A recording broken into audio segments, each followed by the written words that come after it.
Aircraft maintenance की दुनिया में एक सिग्नेचर की बहुत बड़ी कीमत होती है। वही सिग्नेचर तय करता है कि एयरक्राफ्ट जमीन पर रहेगा या आसमान में उड़ेगा। पर तब क्या हो जब गाइडलाइंस देने वाला कोई डॉक्यूमेंट सलाह और आदेश के बीच की पतली सी लाइन पर खड़ा हो? आज हम इसी को समझने वाले हैं। बात करेंगे एरोनॉटिकल इंफॉर्मेशन सर्कुलर्स यानी AICs की, और ये जानेंगे कि ये certificate of release to service जारी करने के अधिकार को कैसे प्रभावित करते हैं। और यही वो सवाल है जो हर एयरक्राफ्ट इंजीनियर को कभी न कभी परेशान करता है। एक तरफ आपको सलाह दी जाती है और दूसरी तरफ एक सख्त नियम होता है। इन दोनों के बीच के फर्क को समझना सिर्फ एग्जाम पास करने के लिए जरूरी नहीं है, बल्कि हर रोज सेफ और कानूनी तौर पर सही फैसले लेने के लिए भी ये बहुत जरूरी है। तो चलिए इस कंफ्यूजन को दूर करते हैं। इस गुत्थी को सुलझाने के लिए हमें सबसे पहले यह समझना होगा कि आखिर ये एरोनॉटिकल इंफॉर्मेशन सर्कुलर या ASEC होता क्या है। देखने में तो ये सिर्फ एक गाइडलाइन लगती है, लेकिन इसका असली रोल क्या है, चलिए पता लगाते हैं।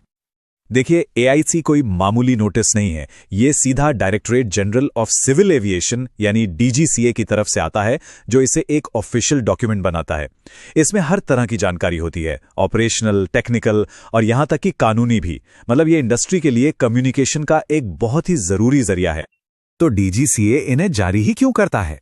इसके 4 मेन कारण हैं। सबसे पहला और सबसे जरूरी, सेफ्टी से जुड़ी जानकारी को सब तक पहुंचाना।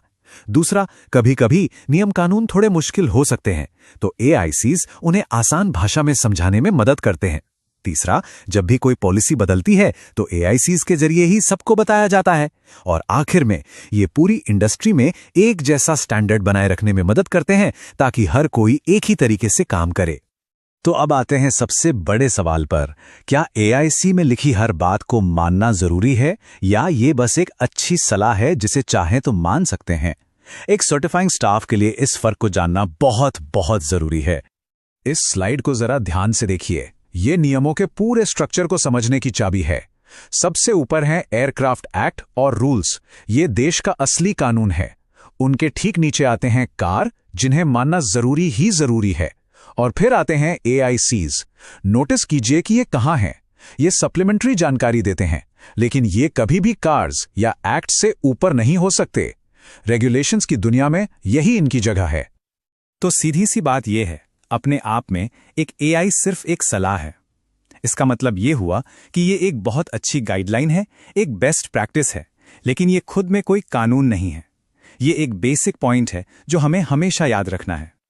लेकिन कहानी में एक ट्विस्ट है। 2 ऐसी सिचुएशन है जब ये सलाह एक मैंडेटरी ऑर्डर, मतलब एक अनिवार्य आदेश बन जाती है। पहली सिचुएशन तब आती है जब किसी बड़े डॉक्यूमेंट जैसे कि CAR या एयरक्राफ्ट रूल में किसी खास AIC का जिक्र करके कहा जाए कि इसे फॉलो करना ही होगा। और दूसरी सिचुएशन तब है जब AIC के अंदर ही साफ साफ लिख दिया जाए कि इसका पालन करना अनिवार्य है। चलिए अब थ्योरी से प्रैक्टिकल पर आते हैं। देखते हैं कि ये सारी जानकारी असल में काम कैसे आती है, खासकर उस वक्त जब किसी एयरक्राफ्ट को सर्विस के लिए रिलीज करने की जिम्मेदारी हो। यहीं पर असली टेस्ट होता है।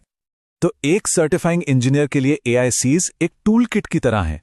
जब भी रिलीज टू सर्विस की शर्तों को लेकर कोई कंफ्यूजन हो या ये समझ ना आ रहा हो कि सर्टिफिकेशन स्टेटमेंट में क्या लिखना है, तो AICs ही क्लैरिटी देते हैं। इतना ही नहीं, जब डिफेक्ट को टालने जैसी कोई मुश्किल सिचुएशन आती है, तब भी AICs ही सही रास्ता दिखाते हैं। सुनिश्चित करना होगा ये कोई सुझाव नहीं है, ये एक सीधी जिम्मेदारी है। CRS पर साइन करने से पहले ये चेक करना सर्टिफाइंग स्टाफ का फर्ज है कि उस एयरक्राफ्ट पर लागू होने वाले सभी जरूरी AICs को फॉलो किया गया है या नहीं। इस चेकिंग के बिना साइन करना एक बहुत बड़ी गलती हो सकती है।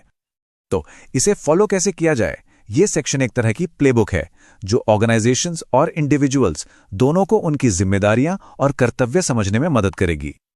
देखिए, कोई भी प्रोफेशनल मेंटेनेंस ऑर्गेनाइजेशन AICs को हल्के में नहीं लेता। उनके पास एक पूरा सिस्टम होता है। सबसे पहले हर नए AIC को रिव्यू किया जाता है। फिर वे ये तय करते हैं कि ये उनके फ्लीट और ऑपरेशंस पर लागू होता है या नहीं। अगर होता है तो उसे अपनी कंपनी की प्रक्रियाओं में शामिल कर लिया जाता है। और सबसे जरूरी बात, इस पूरी प्रोसेस का रिकॉर्ड रखा जाता है ताकि ऑडिट के समय दिखाया जा सके। ये एक चेतावनी है और शायद सबसे जरूरी सलाहों में से एक। ये बात सीधी नियमों से ली गई है। अगर कोई ऐसा AIC है जो लागू होता है लेकिन उसे फॉलो नहीं किया गया है, तो CRS जारी करने से बचें। बस, ये आपकी और पैसेंजर्स की सेफ्टी का आखिरी किला है।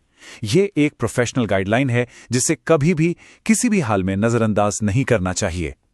तो चलिए अब तक की सारी बातचीत को समेटते हैं। इसे सर्टिफिकेशन से पहले की एक फाइनल चेकलिस्ट समझ लीजिए, जिसमें हम सबसे जरूरी पॉइंट्स को एक बार फिर से दोहराएंगे। अगर इस पूरी बातचीत से सिर्फ 4 बातें याद रखनी हो तो वो ये हैं। पहली, AICS गाइडेंस है, कानून नहीं। दूसरी, वो सिर्फ और सिर्फ तभी मैंडेटरी होते हैं जब कोई बड़ा नियम उन्हें मैंडेटरी बनाए। तीसरी, ऑर्गेनाइजेशंस की जिम्मेदारी है कि वो हर AIC को चेक करें कि वो उन पर लागू होता है या नहीं। और चौथी, इनका सही इस्तेमाल ही सेफ मेंटेनेंस और लीगल सर्टिफिकेशन की गारंटी है। और आखिर में हम इस एक सवाल के साथ आज की बात खत्म करते हैं। ये सवाल सिर्फ आज के लिए नहीं है, बल्कि हर उस दिन के लिए है जब कोई एयरक्राफ्ट सर्विस के लिए रिलीज किया जाएगा। क्या अगला सर्टिफिकेशन डिसीजन AIC कंप्लायंट है? ये एक पर्सनल और प्रोफेशनल जिम्मेदारी है जो हमेशा